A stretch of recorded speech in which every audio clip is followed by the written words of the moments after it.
I've seen some talk around saying that it's a bad idea to play Calum Ritchie on the fourth line. And well, let me record a video here to share my opinion on the matter. I think it's a good idea to play Calum Ritchie on the fourth line.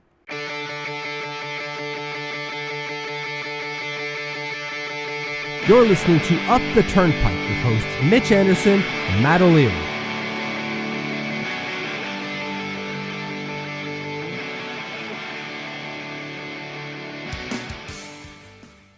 Welcome to Up the Turnpike, your source for New York Islanders content, both here on YouTube and over on Patreon, where we have our podcast that we do twice a week. So sign up today at patreon.com/uptheturnpike.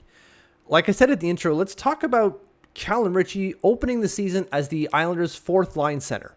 And there's a sect of fans saying it's not a good idea, and there's another one, like me, saying that it's not a bad idea at all. And wherever you stand on that division, I don't want to... this isn't a video to say that you have a bad opinion by any means. This isn't to say that my opinion is the only right one. It is strictly an opinion, and I want to share the context that I've come up with to inform my own decision, and maybe it'll help you, and maybe not. At the very least, it'll spark discussion, and that's perfect. So right away, I can understand a certain number of fans poo-pooing the idea of playing Calum Ritchie on the fourth line. Right, you're going to have fewer minutes than you would playing at the AHL level if you were, say, the first line center for them.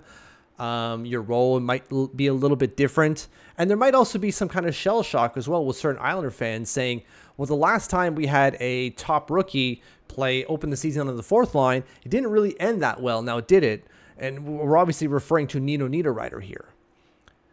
But I would counter that based off of the way that Patrick Roy wants to play hockey with his very fast-moving offense forward. I don't think we're going to see the same type of fourth line that we saw when Nino Niederreiter was taking his first steps in the NHL with Jay Pandolfo and Marty Reisner. No disrespect to those players. It's just I don't think that Patrick Roy is going to set up his fourth line to be that same type of fourth line we saw in that iteration of the New York Islanders, nor are we setting ourselves up to see the same New York Islanders fourth line of Matt Martin, Casey Zizekas, and Cal Clutterbuck.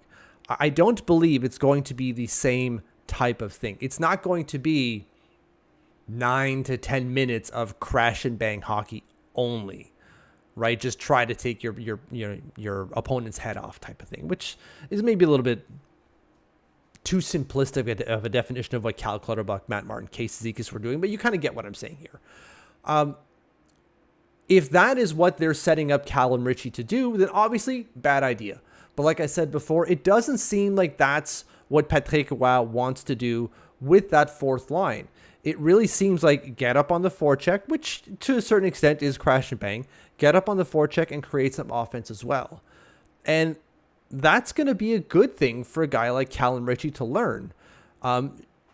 It starts him off with learning how to play at the NHL level. And honestly, at the end of the day, that's kind of what you want, is it not? You want this kid to be good at the NHL level. What better way to learn it than at the NHL level, right? And then you get into the more nuanced things of playing on that fourth line. So let's say he's playing, as I believe he will, a more forechecking role with a little bit more offensive impetus to his game. That's the kind of deployment he's going to be getting going into the year, in my opinion. But he's also, because of that, on playing on the fourth line, he's getting sheltered minutes. He's not out there 14, 15 minutes a night playing against some of the better players. He's probably playing against some of the opponent's worst players, with all due respect. And so that allows him to catch up to the speed of the game at his own rhythm. Whether he does it quickly or not, at least he's doing it at his own rhythm in a situation where he's not being forced to learn how to play the game at Sidney Crosby speed, right? If you know what I mean. He's going to learn the game to whatever speed he's playing at with other maybe fourth line roles. Patrick Roy will be able to pick and choose the deployment that he gets. So sheltered minutes at the NHL level. Dope. That's exactly what you want to see. But because he's already here at the NHL level and he's learning the game at that speed, well, he'll be able to jump into the lineup, assuming he catches up to the speed of the game, to a third line role, maybe even a second line role. If, God forbid, things go well and they're like, you know what, we have to move Matthew Barzal to the wing to play with Bo Horvat, Calum Ritchie is already here. There's no kind of call-up ridiculousness, although it's just Bridgeport. It's not super far away, but you kind of get what I'm saying here. And then you get the exposure of the NHL level, right? Of playing with NHL pros day in, day out. You get to soak in exactly how they play, how they perform, or how they do things off the ice, how you conduct yourself, how you follow protocol type of thing. What is the protocol for various contextual situations that he has not maybe learned yet, right? He's learning the game both on and off the ice at the NHL level. It's not like you have to develop these habits on your own at the AHL level and then learn them at the NHL level. It's not. You're straight up learning them at the NHL level, which is all wins here. But then I understand the argument of some people saying, well, you're not really, this might screw up his development. And okay, I kind of get that to a certain degree. I'm going to obviously deny that, and I'll show you what I mean by that. I get it. Like, you're playing fourth line minutes. You're not playing top six. You're not really developing to be a top six player. I would argue that's not necessarily true. Playing fourth line hockey in a rookie season does not pigeonhole you to be a fourth line player for the rest of your career. And so I've picked out a few examples to kind of prove that point. And now I'm going to flip my screen here and I'll show you what I'm talking about. And hopefully the microphone still kind of follows me along here. And so, yes, the microphone is following you good. It changed my OBS, so I didn't know if I'd done it right or not, but clearly I did. So here are a few examples of players playing in their rookie season as centers, playing around 12 minutes a night, which is what I expect Calum Ritchie to be doing on average at the NHL level this year as a fourth line center. And the reason I'm saying that is not just because I came up with some random arbitrary number here. It's just looking at Casey Cizikas' ice time, and I'm going to flip the screen again. So right here, you can see last year, Casey Cizikas averaged 13.02 under Patrick Roy, 13.56 last year. So, and this is a veteran in Casey Cizikas, a lot more trust in Casey than, let's say, Calum Ritchie, at least to start the year.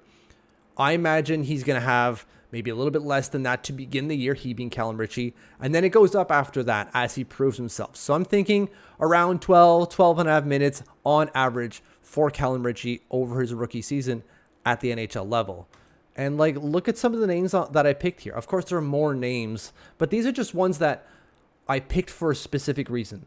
Playing fourth line minutes or what seems to be average fourth line minutes has not hindered their development into what they eventually became.